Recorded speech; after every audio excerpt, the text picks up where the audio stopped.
Sydney harbour ബ്രിഡ്ജിന്റെ ഏറ്റവും മുകളിൽ ആൾക്കാർ നിൽക്കുന്നുണ്ടോ? നമുക്കും ഇതുപോലെ ക്ലൈംബ് ചെയ്യാം കേട്ടോ. അങ്ങനെ ഞങ്ങൾ സിഡ്നി ഹാർബർ ബ്രിഡ്ജിലോട്ട് നടക്കുവാണ്. വേൾഡ് ലാർജസ്റ്റ് സ്റ്റീൽ ആർക്ക് ബ്രിഡ്ജാണിത്. ലോങ്ങസ്റ്റ് അല്ല, ലാർജസ്റ്റ്. സിഡ്നി ഹാർബറിലൂടെ സ്പാൻ ചെയ്ത് നോർത്തേൺ സൗത്തേൺ ഷോസ് കണക്ട് ചെയ്യുന്ന ഒരു സ്റ്റീൽ ബ്രിഡ്ജ്.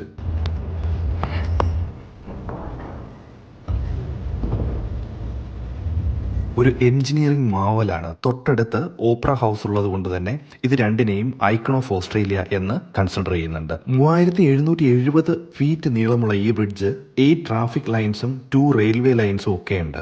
ഇതിന്റെ ഏറ്റവും ടോപ്പ് വരെ നമുക്ക് ക്ലൈംബ് ചെയ്യാൻ സാധിക്കും. ഗ്രൂപ്പായിട്ടാണ് കയറുന്നത്. ഗൈഡ് കൂടെ കാണും. കഥകളും ഹിസ്റ്ററിയും ഒക്കെ പറഞ്ഞ് എല്ലാവിധ പ്രിക്വേഷനും സേഫ്റ്റി ടൂൾസും ഒക്കെ വെച്ച്. ഇതിന്റെ പാസ് സ്റ്റാർട്ടിംഗ് ഫ്രം അറൌണ്ട് $180.